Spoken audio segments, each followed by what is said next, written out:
So hello everyone, कैसे हैं आप सभी। स्वागत है आप सभी का आपके अपने यूट्यूब चैनल बीरज स्टडी पॉइंट पर। तो आज की इस वीडियो में हम बात करने वाले हैं कंपैरेटिव पॉलिटिकल सिस्टम के बारे में, जिसे हिंदी में तुलनात्मक राजनीतिक प्रणाली कहते हैं। तो आज की ये वीडियो एनईपी के 6 सेमेस्टर के स्टूडेंट्स के लिए काफ़ी ज़्यादा इंपॉर्टेंट होने वाली है, क्योंकि आज के इस वीडियो में हम बात करने वाले हैं इस सब्जेक्ट के मोस्ट इंपॉर्टेंट क्वेश्चंस के बारे में, जो कि आपको आपके एग्जाम में 100% देखने को मिलेंगे। इट डजेंट मैटर आप बीए प्रोग्राम के स्टूडेंट हो या फिर ऑनर्स के स्टूडेंट हो, अगर आपके पास ये सब्जेक्ट है तो आज की वीडियो आपके लिए काफ़ी ज़्यादा इंपॉर्टेंट होने वाली है, क्योंकि जो क्वेश्चंस मैं आपको बताऊंगा वही सेम क्वेश्चन आपको आपके एग्जाम में देखने को मिलने वाले हैं, ये मेरी गारंटी है। और इसके साथ ही मैं आपको बता दूं कि आज की ये वीडियो हिंदी मीडियम के साथ साथ इंग्लिश मीडियम वाले स्टूडेंट्स के लिए भी काफ़ी ज़्यादा इंपॉर्टेंट होने वाली है, क्योंकि आज की इस वीडियो में मैं आपको हिंदी और इंग्लिश दोनों मीडियम में ही कंटेंट को प्रोवाइड करने वाला हूँ। एंड एज़ यू नो, हम अपनी वीडियो में आपको सिर्फ और सिर्फ इंपॉर्टेंट कंटेंट ही पढ़ाते हैं, जो कि आपके एग्जाम के पॉइंट ऑफ व्यू से काफ़ी ज़्यादा इंपॉर्टेंट होते हैं। बेसिकली जिन टॉपिक से आपके एग्जाम में क्वेश्चंस पूछे ही जाते हैं। तो चलिए बढ़ते हैं अब अपने एग्जाम पैटर्न की तरफ। तो जैसा कि आप स्क्रीन पर देख पा रहे हो, ये आपका एग्जाम पैटर्न रहने वाला है आपके एग्जाम का।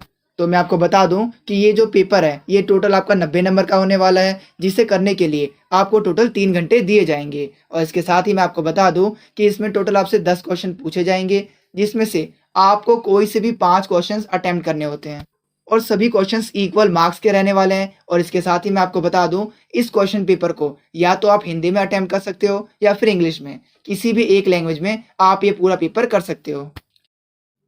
और इसके साथ ही मैं आपको बता दूं कि आप हमारे यूट्यूब चैनल के साथ साथ हमारे व्हाट्सएप ग्रुप और टेलीग्राम ग्रुप को भी ज्वाइन कर लेना, जहां पर आपको सारे के सारे इन्फॉर्मेशन टाइम पर मिलते रहती है। तो इसका लिंक मैंने अपने वीडियो के डिस्क्रिप्शन बॉक्स में दे रखा है, तो आप व्हाट्सएप ग्रुप को और टेलीग्राम ग्रुप को भी ज्वाइन कर लेना। तो एग्जाम पैटर्न को समझने के बाद चलिए बात करते हैं इसके लेटेस्ट सिलेबस के बारे में। तो जैसा कि आपको इसके सब्जेक्ट के नाम से ही पता चल रहा है, कंपैरेटिव पॉलिटिकल सिस्टम, यानी कि इसके अंदर बेसिकली आपको अलग अलग देशों के जो पॉलिटिकल सिस्टम है उसको कंपेयर करने को मिलेगा, यानी कि उनकी राजनीतिक प्रणालियों के बारे में आपको जानने को मिलेगा। और इस सब्जेक्ट के अंदर आपको किन किन देशों की राजनीतिक प्रणाली यानी कि पॉलिटिकल सिस्टम को जानने को मिलेगा, तो वो हैं ब्रिटेन, अमेरिका, ब्राज़ील, रूस, चाइना और साउथ अफ्रीका और इज़राइल। तो इन्हीं देशों के जो पॉलिटिकल सिस्टम है इसके बारे में आपको जानने को मिलेगा इस सब्जेक्ट के अंदर। तो ये था आपका सिलेबस। तो चलिए इसके बाद बढ़ते हैं अपने यूनिट बाय यूनिट हर एक यूनिट के मोस्ट इंपॉर्टेंट क्वेश्चंस की तरफ। तो सबसे पहले हम बात करते हैं यूनिट नंबर 1 की तरफ, जिसका नाम है ब्रिटेन, यानी कि आपको इसके अंदर ब्रिटेन के पॉलिटिकल सिस्टम के बारे में आपको जानने को मिलेगा। तो जैसा कि आप स्क्रीन पर देख पा रहे हो, कुछ इस तरीके से आपके एग्जाम में क्वेश्चंस पूछे जाते हैं। तो अगर आप इन सभी क्वेश्चंस को पढ़ते हो तो आप एक कंक्लूजन पे पहुंचोगे कि इसमें बेसिकली हमें यही बताना है कि ब्रिटेन के अंदर जो इलेक्टोरल सिस्टम है, यानी कि जो उनकी चुनावी प्रणाली है, जो कि है first pass the post system. तो इनकी ये जो चुनावी प्रणाली है ये किस तरीके से वहाँ की संसदीय लोकतंत्र का प्रतिनिधित्व करती है, यानी कि वहाँ के जो पार्लियामेंट्री डेमोक्रेसी है ब्रिटेन की, उसको ये रिप्रेजेंट करती है, इसके बारे में हमें बताना है। यानी कि बेसिकली हमें यही बताना है कि आखिर ये first pass the post system क्या है, ब्रिटेन के संसद पर, संसदीय लोकतंत्र पर इसका क्या प्रभाव है, क्या इम्पैक्ट है, इसके बारे में हमें बताना है। तो अपने आंसर में सबसे पहले हम एक इंट्रोडक्शन लाइन लिखेंगे, जिसके अंदर हम ये बताएंगे कि ब्रिटेन के अंदर first pass the post system चुनावी प्रणाली लागू है। तो इस सिस्टम के अंदर जिस उम्मीदवार को, यानी कि जिस कैंडिडेट को सबसे ज़्यादा वोट मिलते हैं, उसी को विजेता घोषित किया जाता है। अब भले ही उसको कुल वोटों का पूर्ण बहुमत मिले या ना मिले। तो अगर मैं आपको सिंपल वर्ड्स में बताऊं तो फॉर एग्जांपल, अगर किसी एरिया के अंदर इलेक्शन हुए और उस इलेक्शन के अंदर 3 मेन कैंडिडेट खड़े हुए, कैंडिडेट ए, कैंडिडेट बी और कैंडिडेट सी, और टोटल जो वोट है वो 100 है। तो मान लो कैंडिडेट ए को 25 वोट मिले, कैंडिडेट बी को 35 वोट मिले और कैंडिडेट सी को 40 वोट मिले। तो ऐसे में अगर आप देखोगे तो किसी को भी मेजोरिटी वोट नहीं मिले हैं। मेजोरिटी का मतलब होता है बहुमत, यानी कि किसी भी कैंडिडेट को 50% से ज़्यादा वोट नहीं मिले हैं। लेकिन अगर आप देखो, जो सी कैंडिडेट है उसको बाकियों के कंपैरिजन में सबसे ज़्यादा वोट मिले हैं। तो ऐसे में इस सिस्टम के अंदर जिसको सबसे ज़्यादा वोट मिलते हैं उसी को विजेता, यानी कि विनर घोषित कर दिया जाता है। तो इसी इलेक्शन सिस्टम को कहा जाता है first pass the post system, यानी कि जिसको सबसे ज़्यादा वोट मिले तो वही विजेता है, भले वो मेजोरिटी को पार करे या ना करे। और यही पॉलिटिकल सिस्टम जो है ब्रिटेन के अंदर लागू है। अब आप मुझे कमेंट में बताइए कि क्या भारत में भी ये सिस्टम लागू है, और अगर लागू है तो किन किन इलेक्शंस में इसका इस्तेमाल किया जाता है, आप मुझे कमेंट में बताइए। सो आई होप अब आपको ये first pass the post system अच्छे से समझ में आ गया होगा। तो इसके साथ ही मैं आपको बता दूं, ये जो सिस्टम है, ये जो इलेक्टोरल सिस्टम है, ये ब्रिटेन की संसदीय लोकतंत्र की सबसे महत्वपूर्ण विशेषता है और इसका प्रतिनिधित्व राजनीतिक दलों और लोकतंत्र पर गहरा प्रभाव डालता है। तो ये तो हमने एक छोटा सा इंट्रोडक्शन बात की। तो चलिए इसके बाद अब हम बात करते हैं इस first pass the post system के अर्थ के बारे में, यानी कि इसके मीनिंग के बारे में। तो जैसा कि मैंने आपको बताया था कि इस इलेक्टोरल सिस्टम के अंदर, यानी कि इस चुनावी प्रणाली के अंदर देश को छोटे छोटे निर्वाचन क्षेत्रों में बांट दिया जाता है और हर एक एरिया से, हर एक क्षेत्र से एक लीडर यानी कि एक कैंडिडेट को चुना जाता है जो कि चुनाव में भाग लेता है। और इन सभी उम्मीदवारों में से, इन सभी कैंडिडेट्स में से जिस उम्मीदवार को सबसे ज़्यादा वोट मिलते हैं वही चुनाव को जीतता है। तो इस सिस्टम के अंदर केवल सबसे ज़्यादा वोट जिसको मिले हैं उसी को इम्पोर्टेंस दी जाती है, ना कि परसेंटेज को। तो इसके बाद चलिए अब हम बात करते हैं कि ब्रिटेन के संसदीय लोकतंत्र पर इसका क्या प्रभाव पड़ता है, यानी कि impact of Britain parliamentary democracy के बारे में। यानी कि इस इलेक्शन सिस्टम से जो ब्रिटेन की संसदीय लोकतंत्र है उस पर इसका क्या प्रभाव पड़ता है। तो इसका पहला प्रभाव ये पड़ता है कि इससे जो सरकार होती है वो मजबूत और स्थिर बनती है। यानी कि इस सिस्टम की वजह से यहाँ पर जो सरकारें बनती है वो स्ट्रॉन्ग और स्टेबल होती है। क्योंकि मैं आपको बता दूं कि इस सिस्टम के अंदर आमतौर पर बड़े राजनीतिक दलों को ही लाभ देती है ये सिस्टम, जिसकी वजह से इससे किसी एक राजनीतिक दल को संसद के अंदर स्पष्ट बहुमत मिल जाता है, जिससे कि जो सरकार होती है वो स्टेबल बनना आसान हो जाता है। क्योंकि ये सिस्टम आमतौर पर बड़े राजनीतिक दलों को लाभ देता है और इससे किसी एक पॉलिटिकल पार्टी को पार्लियामेंट के अंदर मेजोरिटी आसानी से मिल जाती है, जिससे कि स्थिर सरकार को बनाना काफ़ी ज़्यादा ईजी हो जाता है। और यही रीज़न है कि जिसकी वजह से ब्रिटेन के अंदर लंबे समय तक कंजर्वेटिव पार्टी और लेबर पार्टी को इसका लाभ मिलता रहा। तो अगर मैं आपको सिंपल वर्ड्स में बताऊं तो इस सिस्टम के अंदर क्या होता है, जिस भी पार्टी को सबसे ज़्यादा वोट मिलते हैं उसी को सरकार बनाई जाती है, उसी की सरकार बनती है। तो ऐसे में जो बड़े पॉलिटिकल पार्टीज़ होती है उसको इसमें ज़्यादा अपॉर्चुनिटीज़ मिलती है और वो अपनी गवर्नमेंट को ईजिली बना पाते हैं। और यही रीज़न है कि ब्रिटेन के अंदर दो ही ऐसी पॉलिटिकल पार्टीज़ हैं जो हमें ज़्यादातर देखने को मिलती है। तो इसीलिए हम ये कह सकते हैं कि ब्रिटेन के अंदर ये जो first pass the post system है, ये ब्रिटेन के अंदर गवर्नमेंट को स्टेबल और स्ट्रॉन्ग बनाने में एक इम्पॉर्टेंट रोल निभाता है। लेकिन इस चुनावी प्रणाली का जो दूसरा इफेक्ट है वो हमें ये देखने को मिलता है कि इसकी वजह से छोटे राजनीतिक दलों को अपॉर्चुनिटीज़ नहीं मिल पाती है। यानी कि ये जो सिस्टम है ये छोटे राजनीतिक दलों को नुकसान पहुंचाता है। क्योंकि मैं आपको बता दूं, ये जो first pass the post system है, इस सिस्टम के अंदर छोटे पॉलिटिकल पार्टीज़ को उतनी ज़्यादा रिप्रेजेंटेशन नहीं मिल पाती है। क्योंकि कई बार पूरे देश में अच्छा वोट प्रतिशत तो उन्हें मिल जाता है कई बार, लेकिन उनको पार्लियामेंट के अंदर बहुत ही कम सीटें मिलती है, जिसकी वजह से उनका पार्लियामेंट के अंदर पार्टिसिपेशन नहीं बन पाता। इसीलिए ये जो चुनावी सिस्टम है ये ब्रिटेन के अंदर बड़े पॉलिटिकल पार्टीज़ को ही लाभ देती है। तो ये हमें इसका नेगेटिव इम्पैक्ट देखने को मिलता है। तो इसका तीसरा इम्पैक्ट हमें देखने को मिलता है कि इस प्रणाली की वजह से ब्रिटेन के अंदर द्विदलीय प्रणाली को बढ़ावा मिलता है। यानी कि ये जो सिस्टम है, ये जो इलेक्टोरल सिस्टम है, ये बेसिकली टू पार्टी सिस्टम को प्रमोट करता है। तो मैं आपको बता दूं कि ये चुनावी प्रणाली दो बड़े दलों को, यानी कि दो पॉलिटिकल पार्टीज को ही मजबूत बनाती है।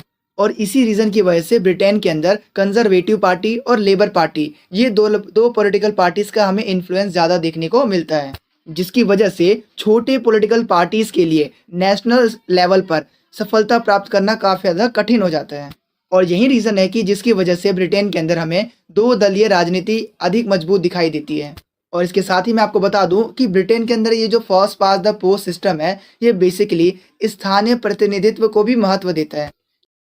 क्योंकि मैं आपको बता दूं कि इस सिस्टम के अंदर हर एक एरिया से एक रिप्रेजेंटेटिव यानी कि प्रतिनिधि को चुना जाता है और इसकी वजह से हमें उस रिप्रेजेंटेटिव और जनता के बीच में डायरेक्ट कोऑर्डिनेशन और संबंध देखने को मिलता है, जिससे कि वो जो रिप्रेजेंटेटिव है वो अपने एरिया की प्रॉब्लम्स को संसद के अंदर उठा पाएगा। तो इससे होता क्या है, इससे स्थानीय स्तर की जो समस्याएं होती है उसको संसद में पहुंचने का एक मौका मिलता है। क्योंकि ये जो रिप्रेजेंटेटिव होते हैं ये अपने एरिया की प्रॉब्लम्स को संसद के अंदर उठाते हैं। तो इस तरीके से हम ये कह सकते हैं कि ये जो first pass the post system है ये बेसिकली स्थानीय प्रतिनिधित्व को भी इम्पोर्टेंस देता है। इसके बाद चलिए बात करते हैं इसके अगले इम्पैक्ट के बारे में, जो कि है अल्पसंख्यक मतों की अनदेखी। यानी कि ये जो first pass the post system है ये माइनॉरिटी जो वोटर्स हैं जिनको कम वोट मिले हैं तो उनके वोट्स को उतना इम्पोर्टेंस नहीं देता, उसको नेगलेक्ट करता है। क्योंकि मैं आपको बता दूं कि इस सिस्टम के अंदर जो हारने वाले कैंडिडेट्स होते हैं उनके जो वोट होते हैं वो व्यर्थ हो जाते हैं, वेस्ट हो जाते हैं, क्योंकि जीतने वाले कैंडिडेट के ही वोट को ज़्यादा इंपॉर्टेंस दी जाती है। एंड इससे जो वोटर्स होते हैं उनको ये लगता है कि उनके वोट की कोई वैल्यू ही नहीं है, और इससे प्रतिनिधित्व में असमानता की भावना उत्पन्न होती है। तो ये सभी हमने बात की first pass the post system के इम्पैक्ट के बारे में, जो कि हमें ब्रिटेन के पार्लियामेंट्री सिस्टम के अंदर, पार्लियामेंट्री डेमोक्रेसी के अंदर देखने को मिलता है। एंड मैं आपको बता दूं कि इसी तरीके से अगर आपके एग्जाम में ये क्वेश्चन पूछा जाए कि आखिर first pass the post system की क्या फीचर्स हैं, क्या विशेषताएं हैं, तो उसके अंदर भी आप यही सब पॉइंट लिख सकते हो कि इसके अंदर स्थिर यानी कि स्टेबल गवर्नमेंट बनती है। इसके अलावा ये जो चुनावी प्रणाली होती है ये काफ़ी ज़्यादा ईजी टू अंडरस्टैंड होती है, क्योंकि ये लोगों को ईजी समझ में आ जाती है कि भाई जिस वोटर को, जिस कैंडिडेट को सबसे ज़्यादा वोट मिले हैं वही जीता है। तो ऐसे में लोग आसानी से इस सिस्टम को समझ पाते हैं। और इसके अलावा ये जो सिस्टम है first pass the post system, ये स्थानीय प्रतिनिधित्व को भी मजबूत बनाता है, यानी कि ये लोकल रिप्रेजेंटेशन को भी स्ट्रॉन्ग बनाता है, जिससे स्थानीय स्तर की समस्याओं को भी संसद में पहुंचने का मौका मिलता है। क्योंकि इस सिस्टम के अंदर हर एक एरिया से एक रिप्रेजेंटेटिव को चुना जाता है जो कि संसद में जाता है और वहाँ की समस्याओं को संसद के अंदर उठाता है। और इसके अलावा इस सिस्टम के अंदर गठबंधन की सरकार बनने की संभावना बहुत ज़्यादा कम रहती है, क्योंकि इसके अंदर जिस कैंडिडेट को सबसे ज़्यादा वोट मिलते हैं उसी की सीधी सरकार बन जाती है। तो ऐसे में गठबंधन सरकार बनने का कोई लॉजिक नहीं बैठता। इसके अलावा अगर आपके एग्जाम में ये पूछा जाता है कि आखिर इस first pass the post system की क्या लिमिटेशंस हैं, क्या कमियां हैं, क्या सीमाएं हैं, तो उसके अंदर भी आप ये बता सकते हो कि जैसा कि मैंने आपको बताया था कि इस सिस्टम के अंदर सभी वोट्स की उतनी वैल्यू नहीं की जाती है। जो हारने वाले कैंडिडेट्स हैं उनके जो वोट्स होते हैं उनको व्यर्थ माना जाता है, क्योंकि जो जीतने वाले कैंडिडेट्स होते हैं उन्हीं के वोट को इंपॉर्टेंस दी जाती है। और इसके अलावा इस सिस्टम के अंदर जो छोटे पॉलिटिकल पार्टीज होती है उसको भी उतना इम्पोर्टेंस नहीं मिल पाता, ये इसकी लिमिटेशन है, क्योंकि इस सिस्टम के अंदर केवल और केवल जो बड़े पॉलिटिकल पार्टीज होती हैं उन्हीं को लाभ मिल पाता है। और यही रीज़न है कि ब्रिटेन के अंदर भी 2 ही पॉलिटिकल पार्टीज हमें ज़्यादा देखने को मिलती है। तो ये सारी चीज़ें आप अपने आंसर में बता सकते हो। तो मैंने आपको एक ही क्वेश्चन के अंदर 2-3 टाइप के क्वेश्चंस भी करा दिए, तो अगर आपके एग्जाम में किसी भी टाइप का क्वेश्चन आता है तो अब आप उसका आंसर ईजिली दे पाओगे। तो इसके बाद चलिए बात करते हैं इसके कंक्लूजन के बारे में, यानी कि इसके निष्कर्ष के बारे में। तो कंक्लूजन के तौर पर हम ये कह सकते हैं कि first pass the post system, ये जो सिस्टम है ये बेसिकली ब्रिटेन की संसदीय लोकतंत्र की एक महत्वपूर्ण विशेषता है, यानी कि एक इम्पॉर्टेंट फीचर है जो कि स्थिर सरकार और सरल चुनावी प्रणाली को बढ़ावा देती है। लेकिन ये साथ ही प्रतिनिधित्व में असमानता और छोटे पॉलिटिकल पार्टीज के लिए काफ़ी ज़्यादा कठिनाइयाँ भी क्रिएट कर देती हैं। और यही रीज़न है कि इसके लाभ और इसकी लिमिटेशंस दोनों ही लोकतांत्रिक व्यवस्था को इन्फ्लुएंस करती है, प्रभावित करती है। तो यहाँ पर होता है इसका आंसर खत्म। तो इसके बाद चलिए बढ़ते हैं अपने अगले प्रश्न की ओर। तो जैसा कि आप स्क्रीन पर देख पा रहे हो, कुछ इस तरीके से आपके एग्जाम में अलग अलग ईयर में अलग अलग तरीके से क्वेश्चंस पूछे गए हैं। एंड अगर आप इन सभी क्वेश्चंस को पढ़ते हो तो आप एक कंक्लूजन पे पहुंचोगे कि इसके अंदर बेसिकली हमसे यही पूछा जा रहा है कि आखिर किस तरीके से राजनीतिक परंपराएं, यानी कि जो पॉलिटिकल ट्रेडिशन है और जो संवैधानिक विकास है, यानी कि कॉन्स्टिट्यूशनल डेवलपमेंट है, वो किस तरीके से किसी भी कंट्री के पॉलिटिकल सिस्टम को इन्फ्लुएंस करता है, प्रभावित करता है। तो इसे आप एक एग्जाम्पल की तरह समझिए कि जैसे ब्रिटेन के अंदर पहले मोनार्की सिस्टम था जहां पर राजा रानी के पास में अनलिमिटेड पावर्स होती थी। फिर धीरे धीरे कॉन्स्टिट्यूशनल डेवलपमेंट हुआ और इसके अलावा उनके जो पॉलिटिकल ट्रेडिशंस थे, राजा रानी वाला जो सिस्टम था, वो धीरे धीरे आज भी हमें देखने को मिलता है कि वो बना हुआ है। तो किस तरीके से संवैधानिक विकास और जो राजनीतिक परंपराएं हैं वो आज के टाइम पर किसी भी देश के पॉलिटिकल सिस्टम को इन्फ्लुएंस करती है, कैसे प्रभावित करती है, इसी के बारे में पूछा गया है। और यहाँ पर हमें 2 देशों का एग्जाम्पल देके इसे समझाना है। एंड अगर आप इसके अथवा वाले क्वेश्चंस को भी पढ़ोगे तो उसके अंदर भी बेसिकली यही बात की गई है कि आखिर किस तरीके से ब्रिटेन के अंदर और रूस के अंदर संवैधानिक विकास हुआ, इसके बारे में हमें बताना है। तो अपने आंसर में सबसे पहले हम एक इंट्रोडक्शन लाइन लिखेंगे जिसके अंदर हम ये बताएंगे कि किसी भी कंट्री की जो पॉलिटिकल सिस्टम है वो उसके हिस्ट्री, पॉलिटिकल ट्रेडिशन और संवैधानिक विकास से, यानी कि कॉन्स्टिट्यूशनल डेवलपमेंट से प्रभावित होती है, इन्फ्लुएंस होती है। एंड यहाँ पर हमने 2 देशों का एग्जाम्पल लिया है, एक है ब्रिटेन और दूसरा है रूस। तो ये 2 देश ऐसे हैं जहाँ अलग अलग ऐतिहासिक परिस्थितियों ने उनके पॉलिटिकल सिस्टम को आकार दिया, शेप दिया। जैसे ब्रिटेन के अंदर लोकतांत्रिक और संवैधानिक परंपराओं का विकास हुआ, जबकि रूस के अंदर हमें केंद्रीकृत शासन और एक मजबूत राज्य व्यवस्था का विकास देखने को मिलता है। तो चलिए अब हम बात करते हैं कि ब्रिटेन के संविधान को आकार देने वाले प्रमुख संवैधानिक विकास के बारे में, यानी कि आखिर वो कौन से ऐसे फैक्टर्स हैं जिसकी वजह से ब्रिटेन के अंदर संवैधानिक विकास हुआ, कॉन्स्टिट्यूशनल डेवलपमेंट हुआ। तो मैं आपको बता दूं कि ब्रिटेन का संविधान, जैसा कि आप सभी जानते ही हैं कि ब्रिटेन का संविधान दुनिया के सबसे पुराने संविधानों में से एक माना जाता है। एंड इसके संविधान का जो डेवलपमेंट है, जो विकास है, वो अचानक नहीं हुआ, बल्कि एक धीरे धीरे होने वाली एक ऐतिहासिक घटनाएं हैं और ऐसे बहुत सारे सुधार हुए जिसके माध्यम से ब्रिटेन का संविधान का विकास हुआ। जिसके अंदर सबसे पहला हमें इम्पैक्ट देखने को मिलता है मैग्ना कार्टा का, जिसने ब्रिटेन के अंदर लोकतंत्र की नींव रखी।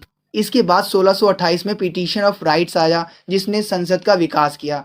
और इसके बाद 1688 में गौरवपूर्ण क्रांति आई, यानी कि ग्लोरियस रेवोल्यूशन आया, जिसने कि राजा की शक्तियों को सीमित कर दिया, लिमिटेड कर दिया और संसद को सर्वोच्च बना दिया।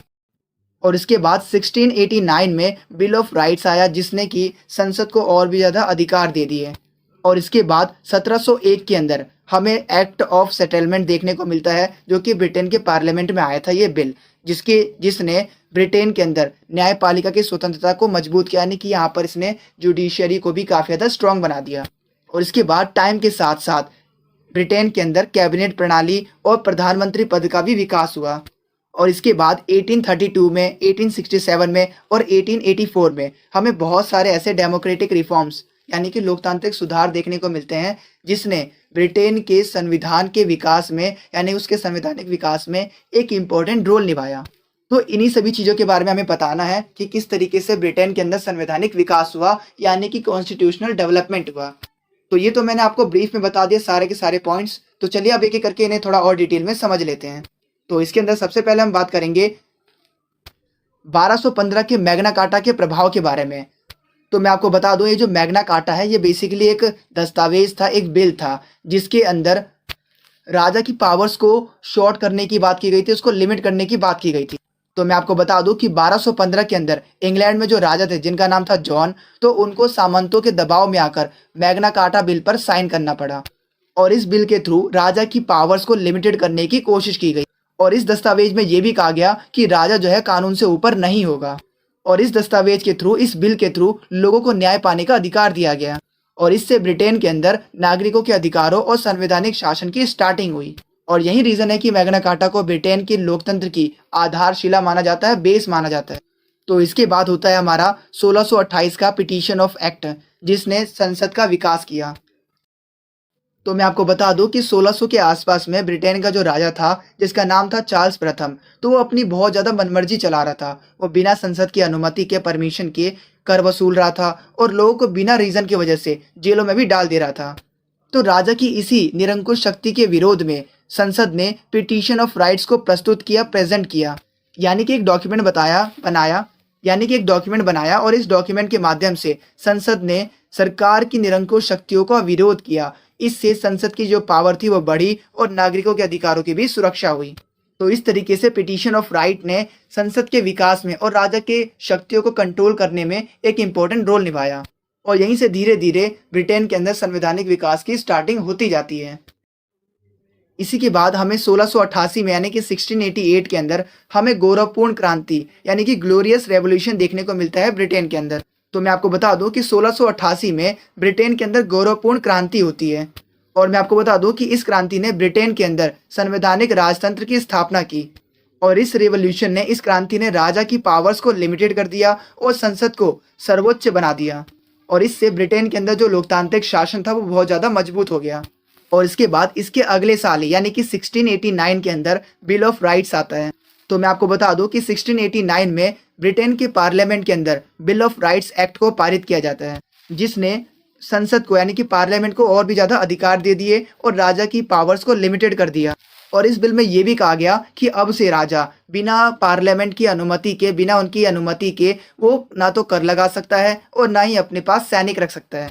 और इसी बिल के थ्रू लोगों को भी कुछ मौलिक अधिकार दिए गए। और इसके बाद 1701 के अंदर एक्ट ऑफ सेटलमेंट आता है, यानी कि एक बिल आता है ब्रिटिश पार्लियामेंट के अंदर। और इस एक्ट के अंदर ये इंश्योर किया जाता है कि अब से जो जुडिशियरी होगी, यानी कि जो न्यायपालिका होगी, वो स्वतंत्र रूप से कार्य कर सकेगी। और इसके अलावा जो जजेस होंगे, यानी कि जो न्यायाधीश होंगे, उनको भी सुरक्षा दी जाएगी ताकि वो निष्पक्ष रूप से निर्णय दे सके। और इससे ब्रिटेन के अंदर न्यायपालिका की स्वतंत्रता मजबूत हुई। इसके बाद ब्रिटेन के अंदर टाइम के साथ साथ कैबिनेट प्रणाली और प्रधानमंत्री पद का भी विकास हुआ। तो मैं आपको बता दूं कि टाइम के साथ ब्रिटेन के अंदर कैबिनेट प्रणाली का विकास हुआ और जो वास्तविक कार्यकारी शक्ति थी वो राजा के हाथों से हटकर अब प्रधानमंत्री और मंत्रिमंडल के हाथों में आ गई थी। जिसके बाद जो प्रधानमंत्री था वो संसद के प्रति उत्तरदायी बना, यानी कि रिस्पॉन्सिबल बना, और इससे ब्रिटेन के अंदर संसदीय लोकतंत्र काफी ज्यादा मजबूत हुआ। तो मैं आपको बता दूं कि टाइम के साथ ब्रिटेन के अंदर बहुत सारे लोकतांत्रिक सुधार हुए, यानी कि डेमोक्रेटिक रिफॉर्म्स हुए। जैसे 1832 में, 1867 में और 1884 के अंदर ब्रिटेन की पार्लियामेंट के अंदर बहुत सारे रिफॉर्म्स एक्ट को पारित किया गया, यानी कि सुधार अधिनियमों को पारित किया गया, जिसके थ्रू लोगों को मतदान का अधिकार दिया गया। तो पहले तो ब्रिटेन के अंदर सिर्फ और सिर्फ अमीरों को और जो जमींदार थे उन्हीं को वोट देने का अधिकार था, लेकिन धीरे धीरे ब्रिटेन के अंदर मध्यम वर्ग, मजदूर वर्ग और सभी वयस्क नागरिकों को, यहाँ तक कि महिलाओं को भी वोट देने का अधिकार मिला। इससे ब्रिटेन के अंदर सभी वर्गों की जो राजनीतिक भागीदारी थी वो बढ़ने लगी, और यही ब्रिटेन के अंदर लोकतांत्रिक विकास की सबसे महत्वपूर्ण उपलब्धियों में से एक थी। तो अभी तक हमने बात की कि ब्रिटेन के अंदर किस तरीके से संवैधानिक विकास हुआ, यानी कि कॉन्स्टिट्यूशनल डेवलपमेंट हुआ। तो इसके बाद चलिए अब हम बात करते हैं कि आखिर रूस के अंदर किस तरीके से संवैधानिक विकास हुआ, यानी कि कॉन्स्टिट्यूशनल डेवलपमेंट हुआ, क्योंकि रूस के ऊपर भी आपके एग्जाम में कई बार क्वेश्चंस पूछे गए हैं। जिसके अंदर सबसे पहले हम बात करेंगे केंद्रीकृत शासन की परंपरा के बारे में, यानी कि कैसे पहले लंबे समय तक रूस के अंदर केंद्रीकृत शासन था, यानी कि सारी पावर रूलर के हाथों में ही थी। जिसके बाद हमें 1917 के अंदर रूसी क्रांति दिखाई देती है, जिसके बाद सोवियत संघ का गठन होता है, और सोवियत संघ के गठन के बाद हमें सोवियत संविधान के प्रभाव को देखने को मिलता है। और उसके बाद 1991 में जब सोवियत संघ का विघटन हो जाता है, यानी कि सोवियत यूनियन कोलैप्स कर जाता है, फोल हो जाता है, तो उसके बाद हमें किस तरीके से रूस के संविधान के अंदर जो बदलाव देखने को मिलते हैं, जो नई व्यवस्था देखने को मिलती है, उसके बारे में हम बात करेंगे। इसके बाद हम बात करेंगे कि सोवियत यूनियन के कोलैप्स होने के बाद जो रूस बनता है, तो उसके अंदर हमें कौन कौन से कॉन्स्टिट्यूशनल डेवलपमेंट देखने को मिलते हैं, उसके बारे में हम बात करेंगे। तो इसी तरीके से जैसे जैसे रूस के अंदर कॉन्स्टिट्यूशनल डेवलपमेंट हुआ, तो उन सभी चीज़ों के बारे में हम बात करेंगे। तो चलिए एक एक करके इन सभी को थोड़ा और डिटेल में समझ लेते हैं। तो इसके अंदर सबसे पहले हम बात करेंगे केंद्रीकृत शासन की परंपरा के बारे में, यानी कि ट्रेडिशन ऑफ सेंट्रलाइज्ड रूल। तो मैं आपको बता दूं कि रूस के अंदर लंबे समय तक जार का शासन रहा। जार बेसिकली रूस में राजाओं को कहा जाता था, और ये जो जार राजा होते थे, इनके पास सारी की सारी सत्ता होती थी, सारी की सारी पावर होती थी, और इसके अलावा जनता को शासन में भाग लेने का भी अधिकार बिल्कुल नहीं था। और जितने भी इंपॉर्टेंट डिसीजन होते थे वो सारे के सारे जार ही लेता था, यानी कि राजा ही लेता था। और इससे रूस के अंदर एक मजबूत केंद्रीकृत शासन की परंपरा की विकास हुआ, यानी कि रूस के अंदर एक सेंट्रलाइज्ड रूल स्टैब्लिश्ड हुआ। और इसके बाद फिर हम बात करेंगे सेकंड पॉइंट के बारे में, जो कि है 1917 की रूसी क्रांति और सोवियत संघ का गठन। तो मैं आपको बता दूं कि 1917 के अंदर रूस के अंदर रूसी क्रांति हुई, यानी कि रशियन रेवोल्यूशन हुआ, जिसके बाद जो जार का शासन था उसको ख़त्म कर दिया गया और रूस के अंदर सोवियत संघ का गठन हुआ। और जब सोवियत संघ बना तो कम्युनिस्ट पार्टी ने पूरी सत्ता अपने हाथ में ले ली, और इसके बाद राजनीति, अर्थव्यवस्था, समाज सब पर जो है इसी कम्युनिस्ट पार्टी का कंट्रोल बन गया। और इससे रूस के अंदर केंद्रीकृत और एक दलीय शासन प्रणाली बहुत ज़्यादा मजबूत हो गई, यानी कि रूस के अंदर क्योंकि एक ही पार्टी थी, कम्युनिस्ट पार्टी, तो उसका ही इन्फ्लुएंस ज़्यादा बढ़ गया। तो इसके बाद चलिए अब हम बात करते हैं सोवियत संविधान के प्रभाव के बारे में, यानी कि इम्पैक्ट ऑफ सोवियत कॉन्स्टिट्यूशन के बारे में। तो मैं आपको बता दूं सोवियत काल, यानी कि सोवियत पीरियड, यानी कि जब वो बना और जब वो कोलैप्स हुआ, तो उसके बीच में सोवियत संघ में बहुत सारे संविधान बनाए गए, लेकिन जो वास्तविक शक्ति थी, जो मेन पावर थी, वो कम्युनिस्ट पार्टी के अंदर ही रही। और संविधान के अंदर लोगों को अधिकार तो दिए गए, लेकिन जो वास्तव में स्वतंत्रता थी लोगों की, वो बहुत ही ज़्यादा लिमिटेड थी। और सोवियत संघ के अंदर पार्टी का प्रभाव बहुत ज़्यादा था, और इससे सोवियत संघ के अंदर लोकतंत्र काफ़ी कमज़ोर होता गया और सत्ता का केंद्रीकरण मजबूत होता गया। जिसके बाद 1991 में सोवियत संघ का विघटन हो जाता है, यानी कि सोवियत यूनियन कोलैप्स कर जाता है। तो जैसा कि आप सभी जानते हैं कि 25 दिसंबर 1991 में सोवियत संघ कोलैप्स कर जाता है, सोवियत संघ टूट जाता है 15 अलग अलग देशों में। जिसके बाद रूस समेत 14 अन्य देश बनते हैं और रूस एक स्वतंत्र देश बनता है। इसके बाद जो रूस था, जो कि सोवियत संघ का सबसे बड़ा देश था, तो तो सोवियत संघ के बाद उसको ही सारी की सारी मेन पावर्स दे दी गई। तो इसके बाद रूस में नई राजनीतिक और आर्थिक व्यवस्था अपनाई गई, जिसके बाद रूस ने अपने देश के अंदर साम्यवादी शासन को कमजोर किया और लोकतांत्रिक संस्थाओं का विकास किया।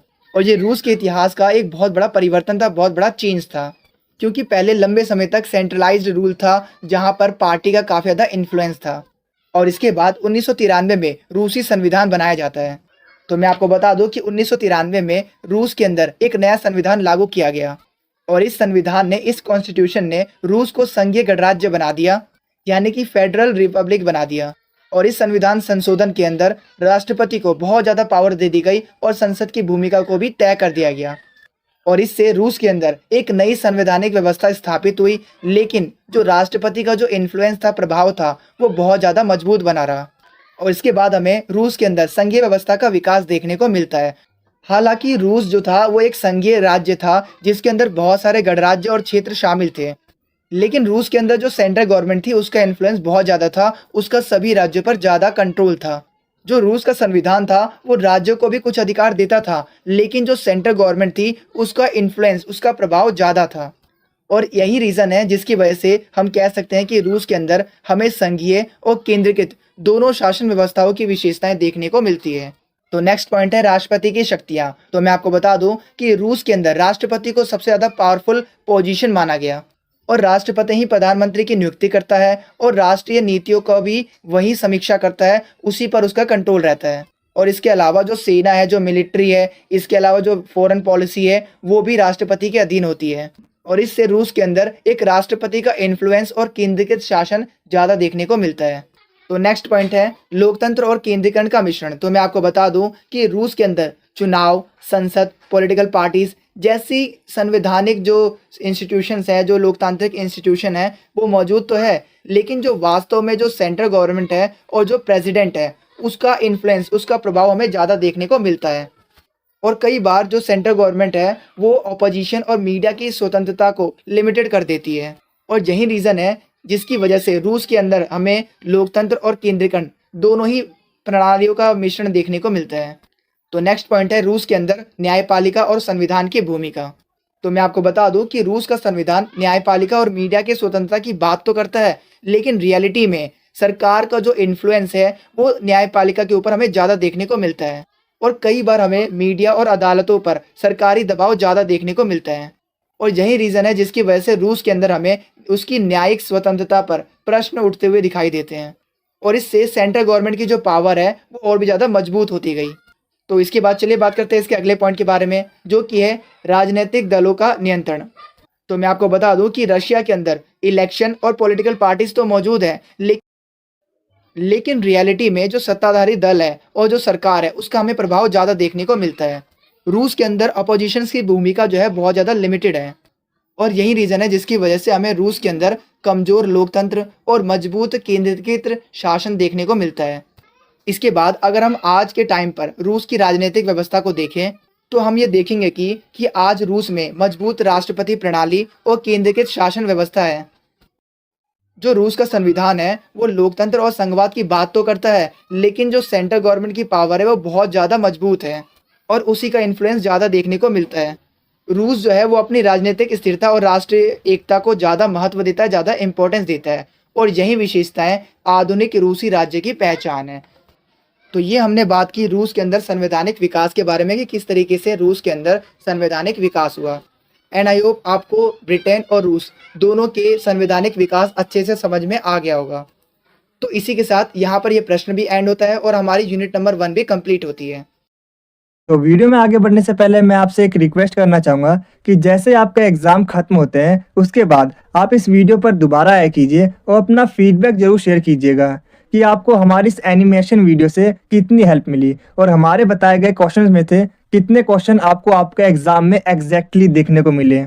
तो आप हमें कमेंट सेक्शन में बताया कीजिए कि जैसे ही आपका ये एग्ज़ाम खत्म हो उसके बाद आपको क्या करना है। जैसे आप गेट से बाहर निकलते हो या फिर ट्रैवल करते हो मेट्रो में, रिक्शे में, बस में, ऑटो में, आप क्या कीजिए इस वीडियो को दोबारा ओपन कीजिएगा और एक छोटा सा कमेंट जरूर कीजिएगा कि आपको हमारी इस एनिमेशन वीडियो से कितनी हेल्प मिली और कितने क्वेश्चन आए एग्जैक्टली जो हमने आपको बताया, क्योंकि आपका ये छोटा सा फीडबैक हमारे लिए बहुत ही ज़्यादा वैल्यूएबल होता है। और आपके यही छोटे छोटे फीडबैक हमें आगे की वीडियोस बनाने के लिए काफ़ी ज़्यादा मोटिवेट करते हैं। और इसके साथ ही अभी आपको क्या करना है, वीडियो को पॉज करना है और आप एग्ज़ाम से कितने दिन पहले ये वीडियो देख रहे हैं वो कमेंट सेक्शन में ज़रूर बताना। और इसके अलावा आप कमेंट सेक्शन में ये ज़रूर बताया कीजिए कि आपका जो एग्ज़ाम है वो किस डेट को है। और इसके अलावा मैं आपको बता दूं कि काफ़ी सारे स्टूडेंट्स सिर्फ अपना एग्ज़ाम बताते हैं इस डेट को है, तो प्लीज़ आपसे रिक्वेस्ट है कि आप पूरी एग्ज़ाम की डेट शीट कमेंट सेक्शन में बताया कीजिए with date with complete exam name, जिससे कि हम आपके लिए आगे की वीडियो अच्छे से बना सकें। अगर आपको इस वीडियो के प्रॉपर आंसर वाले नोट चाहिए तो नोट्स का लिंक मैंने डिस्क्रिप्शन में डाल रखा है, आप वहाँ से नोट्स को डाउनलोड कर सकते हैं। नोट आपको हिंदी और इंग्लिश दोनों मीडियम में मिल जाएंगे। अगर आपको ये वीडियो अच्छी लग रही है तो आप इसे लाइक, शेयर और कमेंट जरूर करें, क्योंकि जब आप लाइक करते हो तो हमें मोटिवेशन मिलता है ऐसी और बहुत सी वीडियोस बनाने के लिए। और जब आप वीडियो को शेयर करते हो तो जैसा कि आपको पता ही होगा, नॉलेज बांटने से बढ़ती है। और जब आप हमारी वीडियो पर कमेंट करते हो तो हमें ये पता चलता है कि हम अपनी वीडियो में और क्या इम्प्रूव कर सकते हैं। और मैं आपको बता दूं कि 5 मिनट की वीडियो को बनाने में काफ़ी मेहनत और 1 से 2 घंटे का समय लगता है। तो आप हमारी वीडियो को लाइक, शेयर और कमेंट जरूर करें, ताकि हम आपके लिए ऐसी ही और वीडियोस को ला सकें। और कमेंट में ये जरूर बताना कि आपको नेक्स्ट वीडियो किस टॉपिक पर चाहिए। तो चलिए वीडियो में आगे बढ़ते हैं। तो इसके बाद यूनिट सेकंड है हमारी यूनाइटेड स्टेट्स ऑफ अमेरिका, यानी कि संयुक्त राज्य अमेरिका। तो इसके अंदर भी बेसिकली हमें बाकियों की तरह ही इसके भी पॉलिटिकल सिस्टम के बारे में समझना है। तो जैसा कि आप स्क्रीन पर देख पा रहे हो, कुछ इस तरीके से इस यूनिट से क्वेश्चंस पूछे जाते हैं। एंड अगर आप इन सभी क्वेश्चंस को पढ़ते हो तो आप एक कंक्लूजन पे पहुंचोगे कि इसके अंदर बेसिकली हमसे यही पूछा जा रहा है कि आखिर अमेरिका के अंदर जो संघवाद है, यानी कि जो फेडरलिज्म है, वो किस तरीके से, उसकी क्या फीचर्स है, क्या विशेषताएं हैं, एंड इसके सामने आखिर कौन कौन से चैलेंजेस है, इसके बारे में हमें बताना है। तो अपने आंसर में सबसे पहले हम एक इंट्रोडक्शन लाइन लिखेंगे, यानी कि परिचय लिखेंगे, जिसके अंदर हम ये बताएंगे यूएसए के अंदर संघीय शासन प्रणाली लागू है, यानी कि फेडरल सिस्टम इम्प्लीमेंट है। और इस सिस्टम के अंदर जो पावर होती है उसको सेंट्रल गवर्नमेंट और स्टेट गवर्नमेंट के बीच में बांटा जाता है। और जो अमेरिका का संविधान है उसने सरकार को मेनली 3 पार्ट्स में डिवाइड किया है। पहला है कार्यपालिका, यानी कि एग्जीक्यूटिव, दूसरा है विधायिका, यानी कि लेजिस्लेटिव, और तीसरा है न्यायपालिका, यानी कि जुडिशरी। और इसी को कहा जाता है शक्तियों का पृथक्करण, यानी कि शक्तियों का विभाजन, जिसे इंग्लिश में कहते हैं सेपरेशन ऑफ पावर्स। और इसका मेन ऑब्जेक्टिव है लोकतंत्र को मजबूत करना और किसी भी एक संस्था को ज़्यादा पावरफुल बनने से रोकना है, क्योंकि इस सिस्टम के अंदर हर एक संस्था दूसरे संस्था के अधीन रहकर कार्य करती है। तो इससे बैलेंस ऑफ पावर बना रहता है और सारी पावर किसी एक इंस्टीट्यूशंस के हाथों में नहीं होती है। तो इसके बाद चलिए अब हम बात करते हैं कि अमेरिका के अंदर जो संघवाद है उसका क्या कंसेप्ट है, संघवाद की क्या विशेषताएं हैं, या फिर कह सकते हो कि सेपरेशन ऑफ पावर्स के क्या क्या सिद्धांत हैं, इसके बारे में हम जानते हैं। तो अगर आपके एग्जाम में कुछ भी पूछा जाए तो आपका आंसर बिल्कुल सेम होगा जो मैं अभी आपको बताऊंगा। तो सबसे पहले हम बात करते हैं संघीय शासन प्रणाली के बारे में, यानी कि फेडरल सिस्टम के बारे में, जिसके अंदर शक्तियों का ऊर्ध्वाधर बंटवारा होता है, यानी कि वर्टिकल डिवीजन ऑफ पावर होती है। तो जैसा कि मैंने अभी आपको बताया था कि अमेरिका के अंदर पावर्स को 2 लेवल्स में डिवाइड किया गया है, सेंट्रल गवर्नमेंट और स्टेट गवर्नमेंट के बीच में। एंड जो सेंट्रल गवर्नमेंट होती है, केंद्र सरकार होती है, वो रक्षा, विदेश नीति, मुद्रा जैसे राष्ट्रीय विषयों पर संभालती है, कानून बनाती है। एंड जो स्टेट गवर्नमेंट है वो एजुकेशन, हेल्थ और जो रूरल एडमिनिस्ट्रेशन है, ऐसे सब्जेक्ट्स के ऊपर काम करती है। और इससे जो प्रशासन होता है वो ज़्यादा संतुलित और प्रभावी बनता है। तो अगर मैं आपको सिंपल वर्ड्स में बताऊं तो इसके अंदर बेसिकली यही कहा गया है कि अमेरिका के अंदर पावर्स को सेंट्रल गवर्नमेंट और स्टेट गवर्नमेंट के बीच में बांटा गया है ताकि बैलेंस ऑफ पावर बना रहे। एंड सबके सेपरेट वर्क भी डिसाइड किए गए हैं। जो सेंट्रल गवर्नमेंट होगी वो नेशनल मैटर्स के ऊपर कानून बनाएगी, नीतियाँ बनाएंगी, जैसे डिफेंस हो गया, फॉरेन पॉलिसी हो गई, या फिर करेंसी जैसे मामलों पर। एंड जो स्टेट गवर्नमेंट होगी वो हेल्थ, एजुकेशन और लोकल एडमिनिस्ट्रेशन जैसे मैटर्स को हैंडल कर लेगी। एंड इससे जो एडमिनिस्ट्रेशन होता है वो ज़्यादा बैलेंस्ड और इफेक्टिव बनता है। तो ये तो हमने समझा कि यहाँ पर जो शक्तियों का ऊर्ध्वाधर बंटवारा है, यानी कि यहाँ पर पावर्स का वर्टिकल डिवीज़न है। अब हम बात करते हैं कि अमेरिका के अंदर जो पावर्स है उसको हॉरिजॉन्टली किस तरीके से डिवाइड किया गया है। तो मैं आपको बता दूं कि अमेरिका के संविधान ने पावर्स को हॉरिजॉन्टली भी डिवाइड किया है 3 मेन पार्ट्स के अंदर, 3 मेन ऑर्गन्स के अंदर, जो कि है कार्यपालिका, विधायिका और न्यायपालिका, यानी कि एग्जीक्यूटिव, लेजिस्लेचर और जुडिशरी। और इसके अंदर हर एक संस्था की अलग अलग जिम्मेदारियां दी गई होती है, अलग अलग कार्यक्षेत्र दिए गए होते हैं। और इसके अंदर हर एक संस्था दूसरी संस्था की शक्तियों पर कंट्रोल रख सकती है। इससे जो डेमोक्रेसी होती है वो ज़्यादा बैलेंस बनती है और इससे कोई भी एक इंस्टीट्यूट अकेले ज़्यादा पावरफुल नहीं बन पाता, क्योंकि इसके अंदर हमने पावर्स को डिवाइड कर दिया अलग अलग ऑर्गन्स के बीच में। तो ये था अमेरिका के अंदर पावर्स का हॉरिजॉन्टल डिवीज़न, जो कि हमें बिल्कुल सेम इंडिया के अंदर भी देखने को मिलता है। तो इसके बाद नेक्स्ट पॉइंट है राष्ट्रपति पर नियंत्रण, यानी कि अमेरिका का ये जो फेडरल सिस्टम है इसके अंदर जो प्रेसिडेंट है वो बहुत ज़्यादा पावरफुल तो है, लेकिन वो भी पूरी तरीके से स्वतंत्र नहीं है। अमेरिका के इस फेडरल सिस्टम के अंदर राष्ट्रपति के भी अनलिमिटेड पावर को लिमिटेड किया गया है, सो दैट वो भी मनमानी ना कर सके। तो मैं आपको बता दूं कि अमेरिका के अंदर जो कांग्रेस है, यानी कि वहाँ की जो संसद है, वो उनके राष्ट्रपति के सारे डिसीजन की जांच करती है। एंड अगर राष्ट्रपति भी संविधान की अवहेलना करता है तो उसके ऊपर भी महाभियोग यानी कि इम्पीचमेंट भी लगाया जा सकता है और उसे उसके पद से हटाया जा सकता है, और इससे डेमोक्रेसी की रक्षा होती है। और यही सेम सिस्टम हमें इंडिया के अंदर भी देखने को मिलता है। तो अब आप मुझे कमेंट में बताइए कि आखिर भारत के अंदर जो राष्ट्रपति है उसको उसके पद से हटाने की क्या क्या कंडीशंस हो सकती है और महाभियोग का प्रावधान कौन से आर्टिकल में किया गया है, इसके बारे में आप मुझे कमेंट में अभी बताओगे। दैन इसके बाद समझते हैं कि अमेरिका के अंदर जो फेडरल सिस्टम है उसकी अगली विशेषता के बारे में, जो कि है लिखित संविधान को महत्व। तो मैं आपको बता दूं जो अमेरिका का संविधान है वो देश का सर्वोच्च कानून होता है, जिसके अंदर सेंट्रल गवर्नमेंट और स्टेट गवर्नमेंट की पावर्स को क्लियर तरीके से मेंशन किया जाता है कि किसकी क्या पावर्स हैं। एंड जो संविधान है अमेरिका का वो सभी इंस्टीट्यूशंस को कंट्रोल करता है ताकि वो अपनी पावर्स का मिसयूज ना कर सके और इससे डेमोक्रेसी की रक्षा हो सके, और इससे शासन व्यवस्था के अंदर स्थिरता और स्पष्टता बनी रहती है। दैन इसके बाद चलिए बात करते हैं कि अमेरिका के अंदर जो फेडरल सिस्टम है संघवाद है, इसकी अगली विशेषता के बारे में, जो कि है राज्यों की स्वायत्तता यानी कि ऑटोनॉमी ऑफ स्टेट्स। देखिए ऑटोनॉमी यानी कि स्वायत्तता का मतलब होता है जब हम स्टेट्स को भी कुछ पावर्स दे देते हैं अपना एडमिनिस्ट्रेशन को रन करने के लिए, चलाने के लिए। तो मैं आपको बता दूं कि अमेरिका के अंदर भी जितने भी स्टेट्स हैं हर एक स्टेट को अपनी सरकार और संविधान होती है, और अमेरिका के अंदर जितने भी स्टेट्स हैं वो अपना कानून खुद बना सकते हैं और अपने जो लोकल पॉलिसीज़ है उसको भी डिसाइड कर सकते हैं। तो ये पावर अमेरिका के संविधान के अंदर दी गई है, और इससे क्या होता है, इससे स्टेट को अपनी ज़रूरतों के हिसाब से कार्य करने की स्वतंत्रता मिलती है, आज़ादी मिलती है, ताकि स्टेट अपनी नीड के अकॉर्डिंग पॉलिसीज़ बना सकें। और यही अमेरिका के संघवाद यानी कि अमेरिका का जो फेडरल सिस्टम है उसकी एक प्रमुख विशेषता है। तो इसके बाद चलिए बात करते हैं इसके अगली विशेषता के बारे में, जो कि है मजबूत केंद्र सरकार। यानी कि अमेरिका के फेडरल सिस्टम के अंदर स्ट्रॉन्ग सेंट्रल गवर्नमेंट की भी बात की गई है।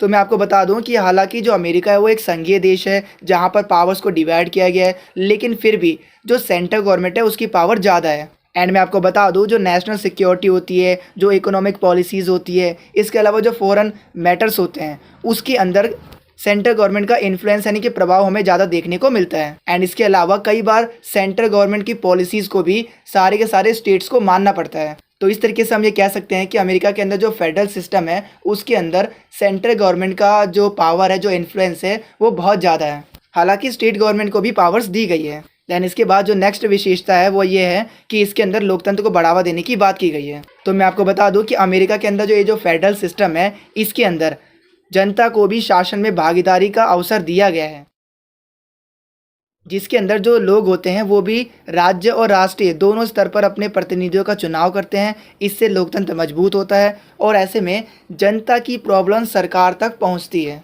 क्योंकि जनता के द्वारा चुने हुए लीडर्स ही संसद के अंदर यानी कि उनकी जो कांग्रेस है उसके अंदर जनता की समस्याओं को उठाते हैं, सो दैट पब्लिक वेलफेयर के लिए काम हो पाता है, नीतियाँ बन पाती है। तो ये सभी मैंने आपको बताया फेडरल सिस्टम यानी कि जो अमेरिका के अंदर फेडरल सिस्टम है उसकी प्रमुख विशेषताओं के बारे में। तो इसके बाद चलिए अब हम बात करते हैं अमेरिकी संघवाद के सामने कौन कौन से चैलेंजेस हैं, इसके बारे में बात करते हैं। तो इसमें सबसे बड़ा चैलेंज ये है कि इसके अंदर केंद्र सरकार और राज्य सरकार के बीच में हमें संघर्ष यानी कि कन्फ्लिक्ट होते हुए दिखाई देता है। तो मैं आपको बता दूं कि अमेरिका के अंदर कई बार सेंट्रल गवर्नमेंट और स्टेट गवर्नमेंट के बीच में विवाद हो जाते हैं। एजुकेशन, हेल्थ, टैक्स और कानून जैसे विषयों पर दोनों की राय अलग अलग हो सकती है। तो कुछ स्टेट सेंट्रल गवर्नमेंट के जो डिसीजन होते हैं उसका विरोध भी करते हैं, एंड इससे जो एडमिनिस्ट्रेटिव वर्क होता है उसको करना काफ़ी ज़्यादा कठिन हो जाता है और इसमें देरी भी हो जाती है। तो ये हमें बहुत बड़ी चैलेंज देखने को मिलता है कि यहाँ पर जो स्टेट गवर्नमेंट है और जो सेंट्रल गवर्नमेंट है उन दोनों के बीच में हमें कई बार कन्फ्लिक्ट और आपसी तालमेल बनता हुआ नहीं दिखाई देता है, जो कि एक बड़ा चैलेंज है अमेरिकी संघवाद के लिए यानी कि अमेरिकन फेडरलिज्म के लिए। देन इसके बाद जो नेक्स्ट प्रॉब्लम है वो ये है आर्थिक असमानता, यानी कि इकोनॉमिक इनइक्वालिटी। तो मैं आपको बता दूं कि अमेरिका के अंदर जितने भी स्टेट्स हैं सबकी इकोनॉमिक कंडीशन एक जैसी नहीं है। कुछ स्टेट ऐसे हैं जो बहुत ज़्यादा अमीर हैं, विकसित हैं, लेकिन कुछ स्टेट ऐसे भी हैं जो बहुत ज़्यादा गरीब और जहाँ पर बहुत ज़्यादा बेरोजगारी भी है। तो ऐसे में हमें अमेरिका के स्टेट्स के बीच में जो लोग हैं उनके लाइफस्टाइल में अंतर देखने को मिलता है। एंड ऐसे में जो पुअर स्टेट्स हैं उनको ज़्यादा हेल्प मिलनी चाहिए, तो ये भी एक बहुत बड़ी चैलेंज है। देन इसके सामने जो अगला चैलेंज है वो है नस्लीय और सामाजिक समस्याएं। तो मैं आपको बता दूं कि अमेरिका के अंदर नस्लवाद और सामाजिक असमानता आज के टाइम पे एक बहुत बड़ी प्रॉब्लम है। अलग अलग स्टेट्स के अंदर जो कानून और जो नीतियाँ होती है वो अलग अलग हो सकती है। इसके कारण सभी लोगों को समान अधिकार नहीं मिल पाता, जिससे कि समाज के अंदर तनाव और संघर्ष उत्पन्न हो जाते हैं। तो ये भी एक बहुत बड़ा चैलेंज है। तो इसके बाद चलिए अब हम बात करते हैं इसके अगले चैलेंज के बारे में, जो कि है राजनीतिक ध्रुवीकरण। तो मैं आपको बता दूं कि अमेरिका के अंदर जो पॉलिटिकल पार्टीज़ हैं उनके बीच में हमें काफ़ी ज़्यादा मतभेद देखने को मिलते हैं। एंड जो रिपब्लिकन पार्टी है एंड जो डेमोक्रेटिक पार्टी है, तो वो अनेक मुद्दों पर एक दूसरे के विपक्ष में होते हैं कई बार। तो इससे अमेरिका के अंदर जो संसद है, जिसको कांग्रेस कहा जाता है, तो वहाँ पर किसी भी लॉ को पारित करना काफ़ी ज़्यादा कठिन हो जाता है, क्योंकि पॉलिसीज़ को इम्प्लीमेंट करने के लिए कई बार पॉलिटिकल पार्टीज़ एक दूसरे के अगेंस्ट हो जाती है। तो इससे कई बार जो पॉलिटिकल डिसीजन होते हैं उसमें देरी देखने को हमें मिलती है, जो कि एक बहुत बड़ी चैलेंज है, बहुत बड़ी प्रॉब्लम है। दैन इसके बाद जो अगला चैलेंज है वो है केंद्र सरकार की बढ़ती शक्ति। तो मैं आपको बता दूं कि समय के साथ अमेरिका के अंदर सेंट्रल गवर्नमेंट का जो इन्फ्लुएंस है वो लगातार बढ़ता जा रहा है। एंड राष्ट्रीय सुरक्षा, आर्थिक नीतियों में भी उसकी जो भूमिका है वो बहुत ज़्यादा मजबूत हो चुकी है। एंड बहुत से लोग ऐसे हैं जो ये मानते हैं कि इससे राज्यों की जो ऑटोनॉमी है, जो अधिकार है, वो कम हो सकते हैं। तो ये एक बहुत बड़ा चैलेंज है, बहुत बड़ी प्रॉब्लम है। सो आई होप अब आपको ये सारी चीज़ें अच्छे से समझ में आ गई होगी कि आखिर अमेरिका के संघवाद की क्या क्या विशेषता है एंड इसके सामने कौन कौन से चैलेंजेस हैं। तो इसके बाद चलिए अब हम बात करते हैं इसके कंक्लूजन के बारे में, यानी कि इसके निष्कर्ष के बारे में। तो कंक्लूजन के तौर पर हम ये कह सकते हैं कि अमेरिकी संघवाद में केंद्र सरकार और राज्य सरकार के बीच में पावर्स को बैलेंस्ड रूप में डिवाइड किया जाता है, ताकि डेमोक्रेसी मजबूत बनी रहे।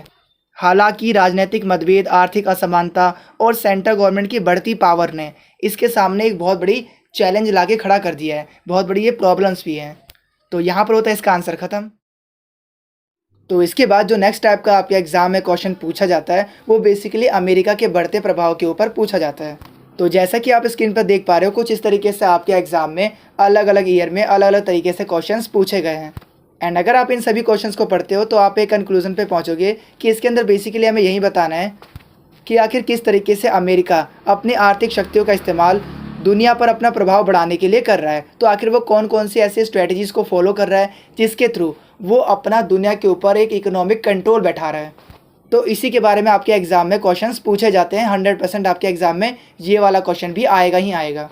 तो देखिए, इसके अंदर बेसिकली हमें यही बताना है कि आखिर अमेरिका कौन कौन सी वो स्ट्रेटजीज़ को फॉलो कर रहा है जिसके थ्रू वो दुनिया पर अपना कंट्रोल बना रहा है। जैसे कि वो अपने पूरी दुनिया के अंदर जो डॉलर का प्रभाव है वो बढ़ाना चाहता है, ताकि दुनिया के अंदर डॉलर में ही ट्रेड हो, सो दैट उसका डॉलर के ऊपर कंट्रोल रहता है एंड इससे वो पूरी दुनिया पर अपना कंट्रोल बना सकता है।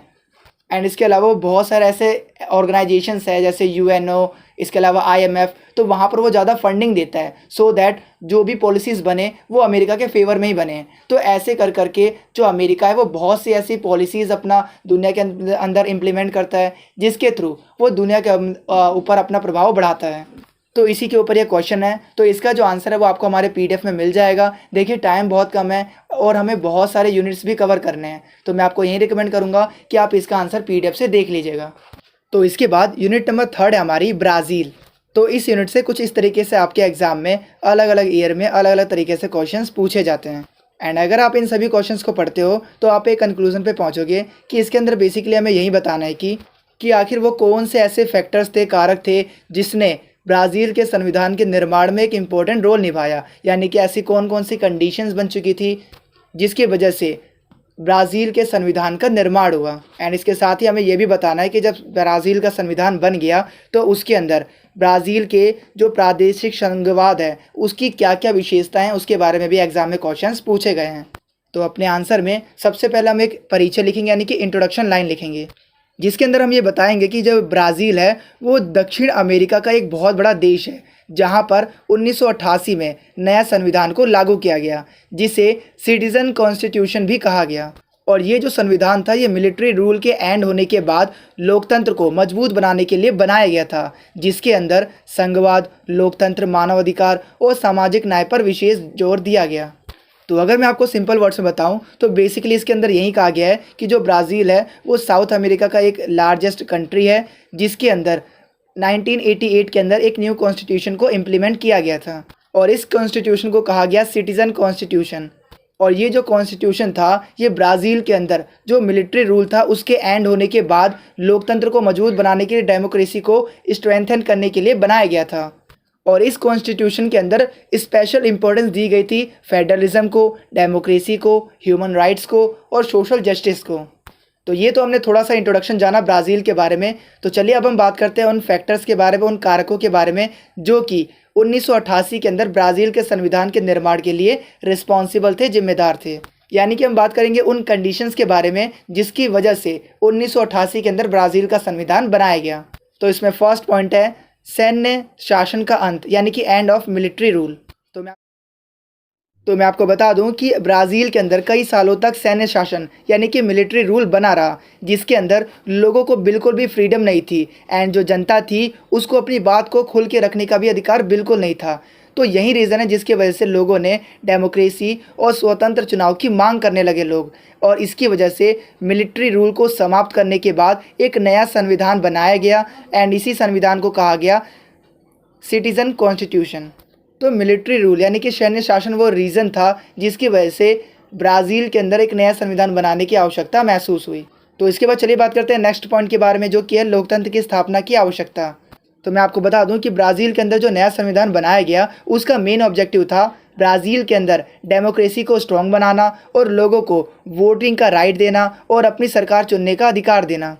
एंड ये जो ब्राज़ील का नया संविधान बना इसने ब्राज़ील के लोगों को स्वतंत्र और निष्पक्ष चुनाव कराने की व्यवस्था दी, इसको मजबूत किया एंड इससे जनता की जो राजनीतिक भागीदारी थी वो बढ़ने लगी और इससे लोकतांत्रिक सरकार भी मजबूत हुआ।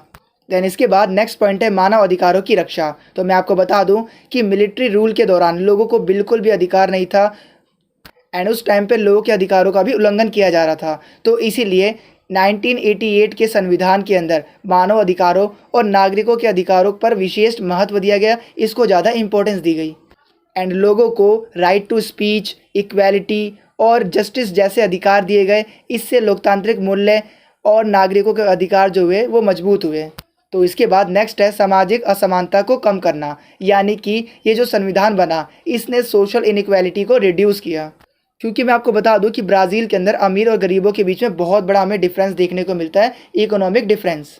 एंड जब 1988 के अंदर ब्राज़ील के अंदर संविधान बना तो संविधान के अंदर एजुकेशन, हेल्थ और सोशल सिक्योरिटी जैसे अधिकार को शामिल किया गया एंड जो गवर्नमेंट थी उसको भी ये रिस्पॉन्सिबिलिटी दी गई कि वो गरीबों और कमज़ोर वर्गों की मदद करे और इससे ब्राज़ील के अंदर सामाजिक समानता और न्याय को बढ़ावा मिला। देन इसके बाद है संघीय व्यवस्था को मजबूत करना। तो मैं आपको बता दूं कि ब्राज़ील एक संघीय देश है जिसके अंदर बहुत सारे स्टेट्स शामिल हैं और ब्राज़ील के संविधान के अंदर सेंट्रल गवर्नमेंट और स्टेट गवर्नमेंट के बीच में पावर्स को डिस्ट्रीब्यूट किया गया, डिवाइड किया गया एंड जो स्टेट्स थे उनको भी कुछ राइट्स दिए गए, अधिकार दिए गए और इससे ब्राज़ील के अंदर प्रादेशिक संघवाद और स्थानीय प्रशासन को बढ़ावा मिला, मजबूत हुआ ये। देन इसके बाद नेक्स्ट बात करते हैं हम न्यायपालिका की स्वतंत्रता यानी कि इंडिपेंडेंस ऑफ जुडिशरी। तो मैं आपको बता दूं कि 1988 के अंदर जब ब्राज़ील के अंदर संविधान बना तो इस संविधान ने न्यायपालिका को स्वतंत्र बनाया और सर्वोच्च न्यायालय को संविधान और नागरिकों के अधिकारों की रक्षा की जिम्मेदारी दी। तो न्यायपालिका सरकार के कार्यों की जांच कर सकती है और इससे कानून का शासन और लोकतंत्र मजबूत हुआ। तो ये सभी हमने वो जाने वो फैक्टर्स जिसकी वजह से 1988 के अंदर संविधान के निर्माण की आवश्यकता बनी एंड संविधान जब बना 1988 के अंदर ब्राज़ील के अंदर तो उसके अंदर क्या क्या प्रावधान किए गए, किन किन फीचर्स को ऐड किया गया, इन सभी के बारे में हमने बात की। तो इसके बाद चलिए अब हम बात करते हैं ब्राज़ील के संवैधानिक डिज़ाइन की प्रमुख विशेषताओं के बारे में, यानी कि जब 1988 के अंदर ब्राज़ील के अंदर संविधान बना तो उसके अंदर और कौन कौन सी प्रणालियों को शामिल किया गया, तो उसी के मेन फीचर्स को हमें देखना है। तो सबसे पहले हम बात करते हैं कि ब्राज़ील के संविधान के अंदर संघीय शासन प्रणाली को अपनाया गया, यानी कि फेडरल सिस्टम को अपनाया गया। तो मैं आपको बता दूं कि ब्राज़ील में संघीय प्रणाली को लागू किया गया एंड पावर्स को सेंट्रल गवर्नमेंट और स्टेट गवर्नमेंट और इसके अलावा जो लोकल गवर्नमेंट है उसके बीच में डिस्ट्रीब्यूट किया गया। इससे जो एडमिनिस्ट्रेशन था वो ज़्यादा इफेक्टिव बना और इससे राज्यों को भी अपनी ज़रूरतों के अनुसार डिसीजन लेने का अधिकार मिला, स्वतंत्रता मिली। एंड इसके साथ ही मैं आपको बता दूं कि ब्राज़ील के संविधान के अंदर राष्ट्रपति प्रणाली को भी अपनाया गया। तो मैं आपको बता दूं कि ब्राज़ील में राष्ट्रपति प्रणाली को लागू किया गया एंड जो राष्ट्रपति होता है ब्राज़ील के अंदर वो राष्ट्रीय अध्यक्ष और शासन अध्यक्ष दोनों होता है। एंड ब्राज़ील के अंदर जो राष्ट्रपति होता है वो जनता के द्वारा चुना होता है और उसके पास कार्यकारी शक्तियाँ होती है और इससे शासन में स्थिरता और स्पष्ट नेतृत्व बना रहता है। देन इसके बाद चलिए अब हम बात करते हैं इसकी अगली विशेषता के बारे में, जो कि है शक्तियों का पृथक्करण यानी कि सेपरेशन ऑफ पावर्स। तो मैं आपको बता दूं कि ब्राज़ील के संविधान के अंदर कार्यपालिका, विधायिका और न्यायपालिका यानी कि एग्जीक्यूटिव, लेजिस्लेचर और जुडिशरी के बीच में पावर्स को अलग अलग तरीके से डिवाइड किया गया, बांटा गया एंड इसके अंदर हर एक का काम डिसाइड कर दिया गया। इससे कोई भी इंस्टीट्यूशन, कोई भी संस्था ना तो ज़्यादा पावरफुल बन सकती थी और इससे जो लोकतंत्र था और जो बैलेंस ऑफ पावर था वो मेंटेन बना रहा। देन इसके बाद इसकी जो अगली विशेषता है वो ये है कि इसके अंदर बहुदलीय लोकतंत्र को अपनाया गया। तो मैं आपको बता दूं कि ब्राज़ील के अंदर बहुत सी पॉलिटिकल पार्टीज़ इलेक्शंस के अंदर पार्टिसिपेट करती हैं एंड इससे अलग अलग विचारों और समुदायों का प्रतिनिधित्व होता है, उनको रिप्रेजेंटेशन मिलता है एंड इससे जो पब्लिक है उसके सामने भी बहुत सारे ऑप्शंस आ जाते हैं एंड वो अपने इच्छा के अनुसार किसी भी पॉलिटिकल पार्टीज़ को चूज़ कर सकती है और इससे ब्राज़ील के अंदर लोकतांत्रिक भागीदारी मजबूत होती है। देन इसके बाद इसकी अगली विशेषता है सामाजिक अधिकारों को महत्व, यानी कि इसके अंदर सोशल राइट्स को काफ़ी ज़्यादा इंपॉर्टेंस दी गई। तो मैं आपको बता दूं कि 1988 का जब संविधान बनाया गया तो उस समय संविधान के अंदर एजुकेशन, हेल्थ, एम्प्लॉयमेंट और सोशल सिक्योरिटी को बहुत ज़्यादा इंपॉर्टेंस दिया गया और सरकार को जनता के कल्याण के लिए जिम्मेदार बनाया गया कि जो सरकार होगी वो जनता के लिए काम करेगी, जनता के लिए काम करेगी। तो इससे गरीब वर्गों और जो कमज़ोर वर्ग है उनको आर्थिक सहायता दी जाएगी एंड इससे सामाजिक न्याय को बढ़ावा मिला। इसके बाद इसकी जो अगली विशेषता है वो ये है कि इसके अंदर स्थानीय स्वशासन की भी बात की गई। तो मैं आपको बता दूं कि ब्राज़ील के संविधान ने नगर पालिका और स्थानीय निकायों को भी अधिकार दिए। तो जो स्थानीय सरकारें थी उसने एजुकेशन, हेल्थ और डेवलपमेंट जैसे कार्य संभाले और इससे जो शासन था, जो प्रशासन था वो जनता के अधिक निकट पहुंचा और स्थानीय स्तर पर जो समस्याएं थी उसका जल्दी से समाधान किया गया। तो ये सभी हमने पढ़े ब्राज़ील के संवैधानिक डिज़ाइनों की प्रमुख विशेषताओं के बारे में एंड आई होप अब आपको ये सारी चीज़ें अच्छे से समझ में आ गई होगी। तो इसके बाद चलिए अब हम बात करते हैं ब्राज़ील के प्रादेशिक संघवाद की प्रमुख विशेषताओं के बारे में, यानी कि ब्राज़ील के अंदर प्रादेशिक संघवाद को लेकर क्या क्या बातें की गई है, उसकी क्या क्या विशेषताएं हैं उसको समझते हैं। तो इसके अंदर सबसे पहले हम बात करेंगे राज्यों के स्वायत्तता के बारे में, यानी कि इसके अंदर स्टेट्स को ऑटोनॉमी दी गई है, कुछ अधिकार दिए गए हैं। तो मैं आपको बता दूं कि ब्राज़ील के राज्यों को अपने प्रशासन का संचालन करने के लिए और कानून बनाने का अधिकार दिया गया है एंड हर एक स्टेट को अपनी ज़रूरतों के हिसाब से डिसीजन लेने का भी अधिकार दिया गया है। एंड ब्राज़ील के अंदर जो राज्य है वो शिक्षा, स्वास्थ्य और विकास से जुड़े सारे के सारे काम खुद ही संभालते हैं एंड इससे ब्राज़ील के अंदर राज्यों की भूमिका बहुत ज़्यादा मजबूत हुई और स्थानीय समस्याओं का भी जल्दी समाधान संभव हो पाया। तो इसके बाद नेक्स्ट पॉइंट है केंद्र और राज्यों के बीच में शक्ति का संतुलन, यानी कि balance of power between the state and the centre.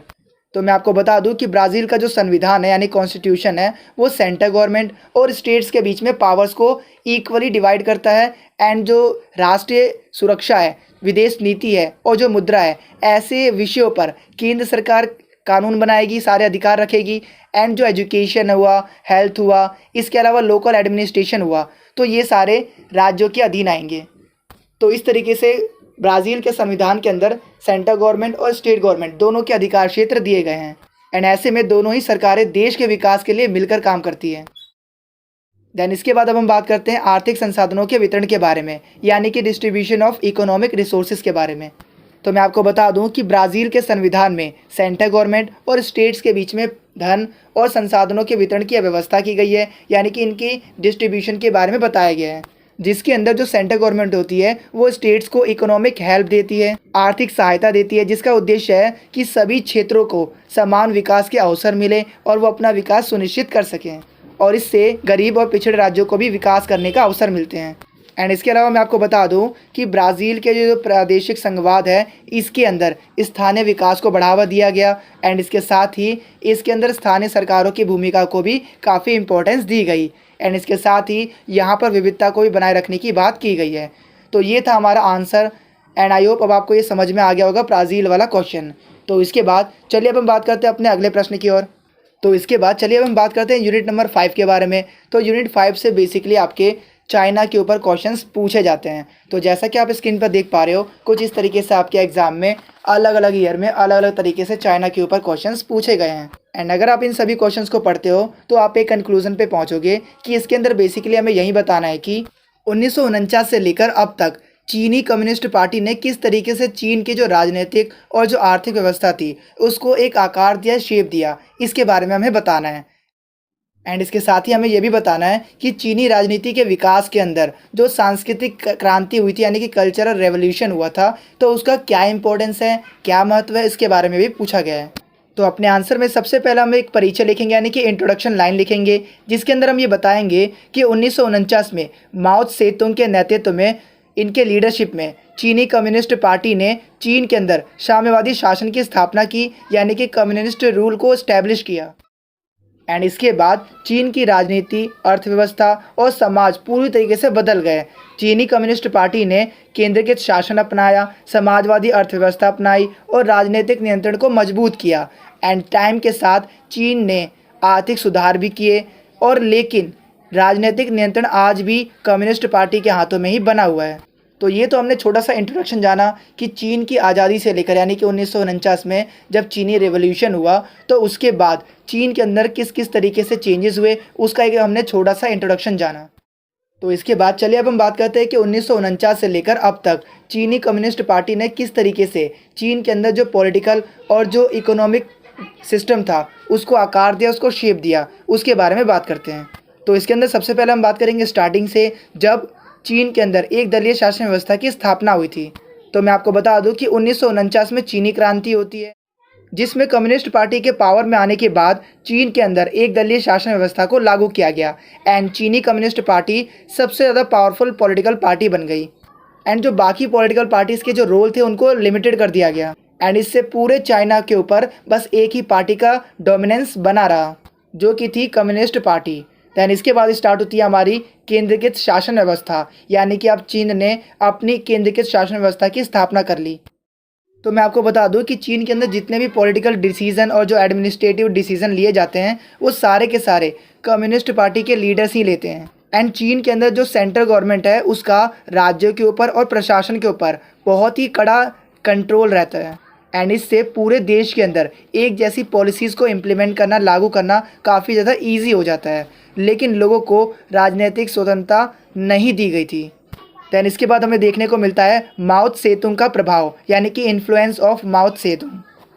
तो चीन के एक बहुत ही फेमस लीडर थे जिनका नाम था माओ त्से-तुंग। तो इन्होंने चीन के अंदर साम्यवादी विचारधारा को मजबूत किया एंड माओ ने समाज और राजनीति में बहुत बड़े चेंजेस किए एंड इनकी पॉलिसीज़ का चीन की राजनीति पर लंबे समय तक हमें इम्पैक्ट देखने को मिलता है। देन इसके बाद टाइम के साथ 1966 के अंदर चाइना के अंदर सांस्कृतिक क्रांति होती है यानी कि कल्चरल रेवोल्यूशन होता है जिसका मेन ऑब्जेक्टिव था साम्यवाद को मजबूत बनाना और विरोधियों को हटाना एंड इसी के दौरान एजुकेशन, कल्चर और एडमिनिस्ट्रेशन के अंदर बहुत बड़े बड़े चेंजेस किए गए।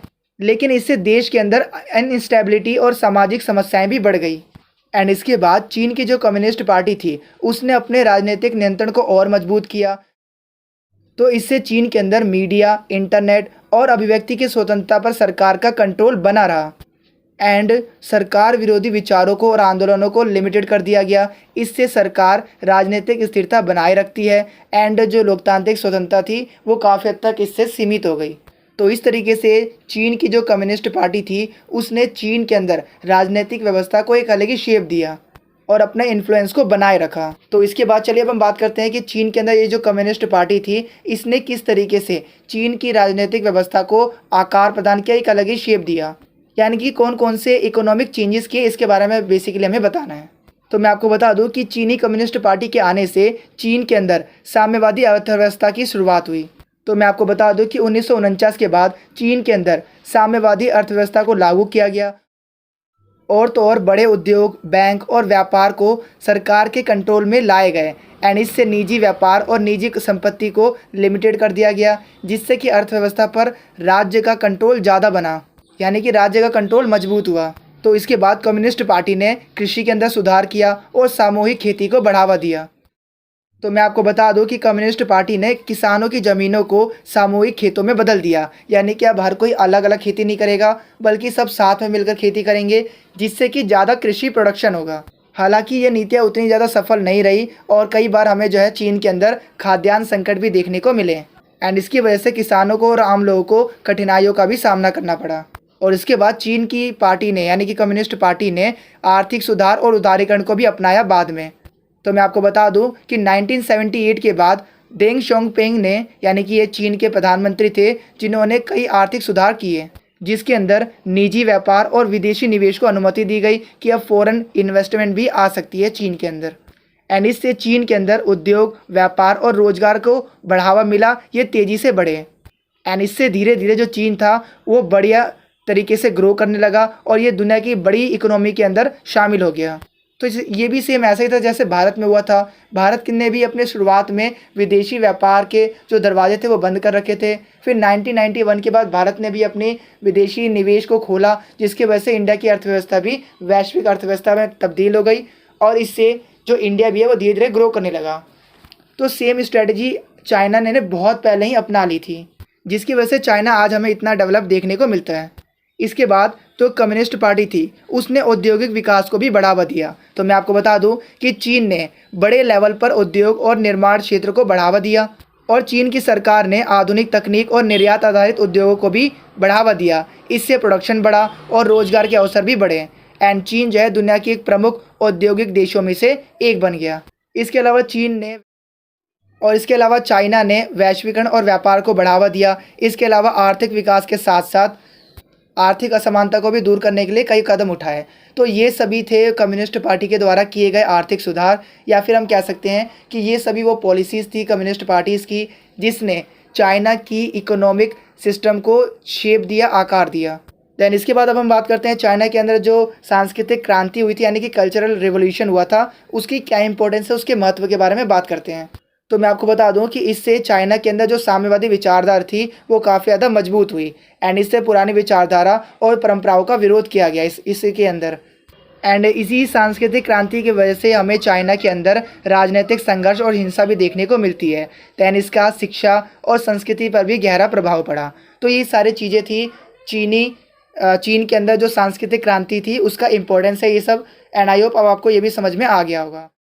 तो इसके बाद चलिए हम बात करते हैं इसके निष्कर्ष के बारे में, यानी इसके कंक्लूजन के बारे में। तो कंक्लूजन के तौर पर हम ये कह सकते हैं कि इस तरीके से 1949 के बाद चीनी कम्युनिस्ट पार्टी ने चीन की राजनीति और आर्थिक व्यवस्था को पूरी तरीके से बदल दिया एंड चीन की इस कम्युनिस्ट पार्टी ने एक दलीय शासन को बढ़ावा दिया और केंद्रीकृत शासन को मजबूत किया एंड इसके साथ ही आर्थिक सुधारों के माध्यम से चीन को वैश्विक आर्थिक शक्ति बनाया।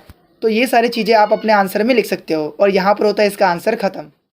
तो नोट्स को डाउनलोड करने के लिए आपको हमारी किसी भी वीडियो को ओपन करना है, देन आपको जाना है डिस्क्रिप्शन बॉक्स में। जैसे आप डिस्क्रिप्शन बॉक्स में जाओगे तो यहाँ पर हमने आपको प्रोवाइड किया है हमारे वेबसाइट का लिंक। जैसे आप इस लिंक पर क्लिक करते हो देन आपके सामने हमारी वेबसाइट ओपन हो जाएगी, जो कि कुछ इस तरीके की दिखती है। इसके बाद आपको क्या करना है, नीचे स्क्रॉल डाउन करना है और यहाँ पर आपको क्लास 12 से लेकर ग्रेजुएशन तक और यहाँ तक कि डीएलएड के भी नोट्स मिलते हैं। तो आपको DUSL के नोट्स अगर डाउनलोड करने हैं तो सिंपली आपको यहाँ पर DUSL के जो नोट्स है इसके लिंक पर क्लिक करना है। जैसे आप लिंक पर क्लिक करते हो उसके बाद आपको यहाँ पर सेलेक्ट करना है आपका सेमेस्टर कौन सा है। लेट्स सपोज हम 4th सेमेस्टर के स्टूडेंट हैं तो हम 4th सेमेस्टर पर क्लिक करेंगे, हमको 4th सेमेस्टर के नोट्स चाहिए। तो जैसे आप 4th सेमेस्टर पर क्लिक करते हो इसके बाद यहाँ पर आप देख सकते हो जितने भी सब्जेक्ट अवेलेबल है यहाँ पर आप उनके नोट्स डाउनलोड कर सकते हो। अगर आपको हिंदी मीडियम के नोट्स चाहिए तो आप हिंदी मीडियम नोट्स पर क्लिक करोगे, अगर आपको इंग्लिश मीडियम के चाहिए देन आप इंग्लिश मीडियम नोट्स पर क्लिक करोगे। लेट्स सपोज हम डाउनलोड करने वाले हैं पब्लिक इंस्टीट्यूशन इन इंडिया इसके नोट्स को और ये हमें चाहिए हिंदी मीडियम में, तो हम यहाँ पर हिंदी मीडियम पर क्लिक करेंगे।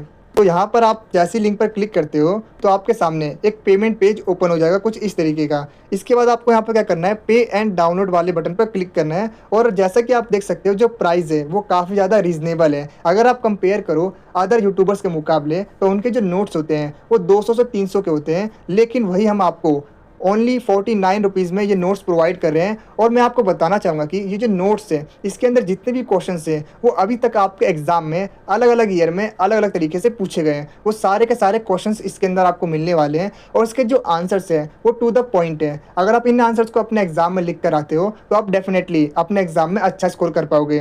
और उसके साथ ही मैं आपको बताना चाहूँगा कि काफ़ी सारे स्टूडेंट्स हमें ये कमेंट करते हैं कि आप नोट्स को फ्री कर दीजिए। तो मैं आपको बताना चाहूँगा कि हम खुद भी चाहते हैं कि हम आपको नोट्स फ्री में प्रोवाइड करें, लेकिन अभी हमारा जो चैनल है वो उतना बड़ा नहीं है अदर्स यूट्यूबर्स के मुकाबले।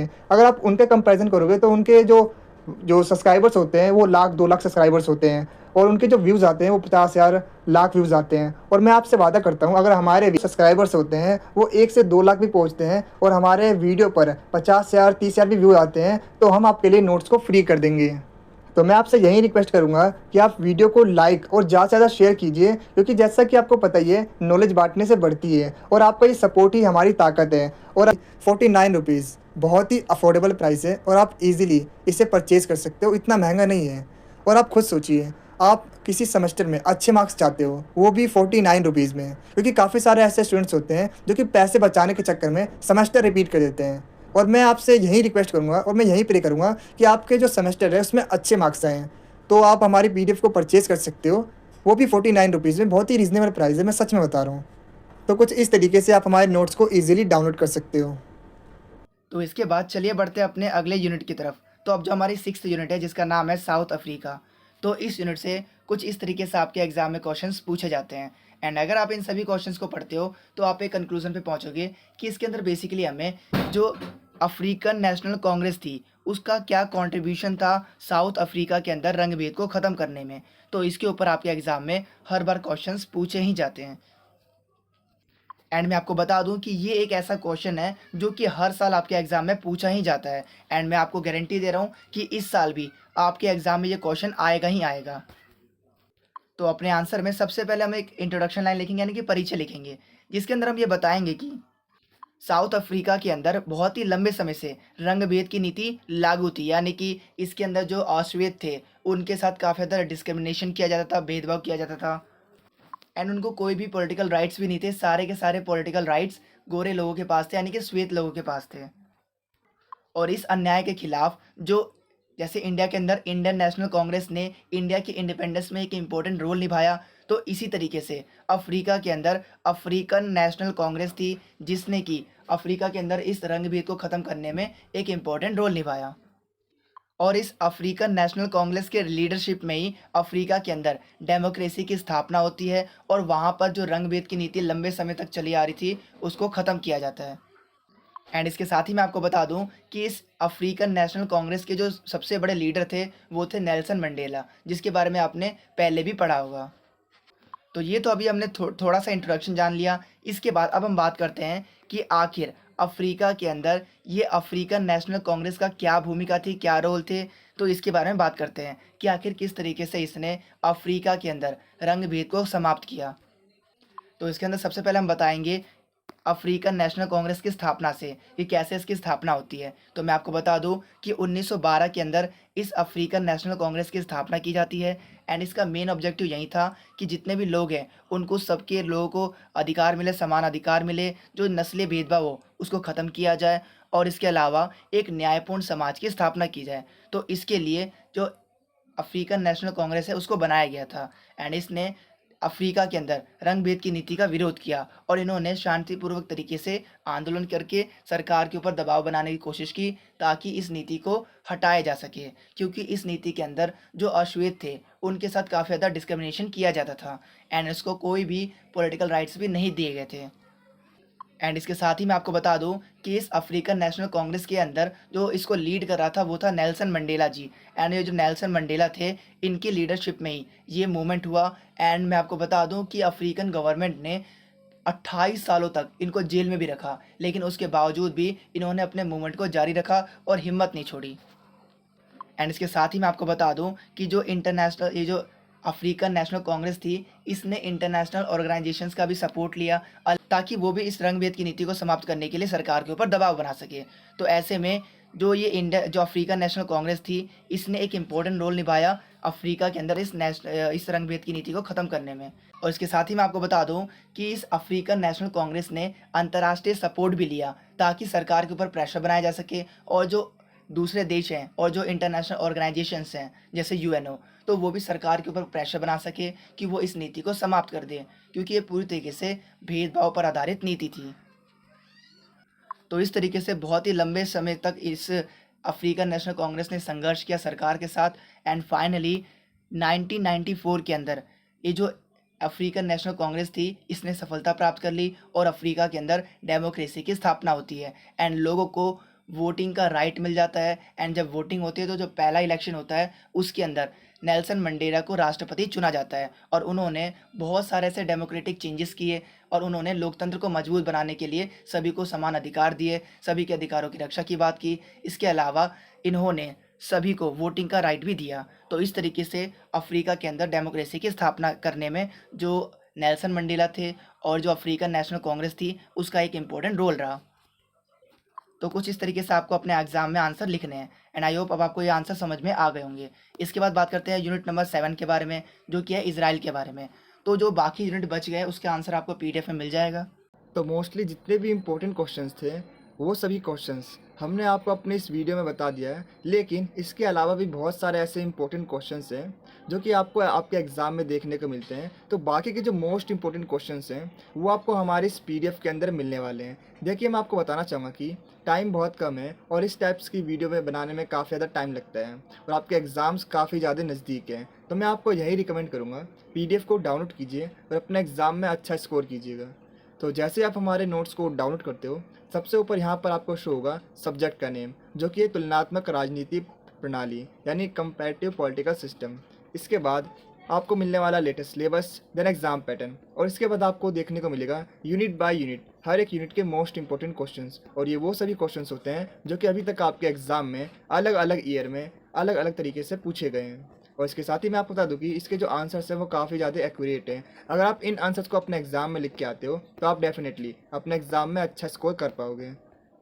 तो यहाँ पर होती है हमारी नोट्स खत्म। आपको ये वीडियो कैसी लगी कमेंट में जरूर बताना। Thanks for watching this video.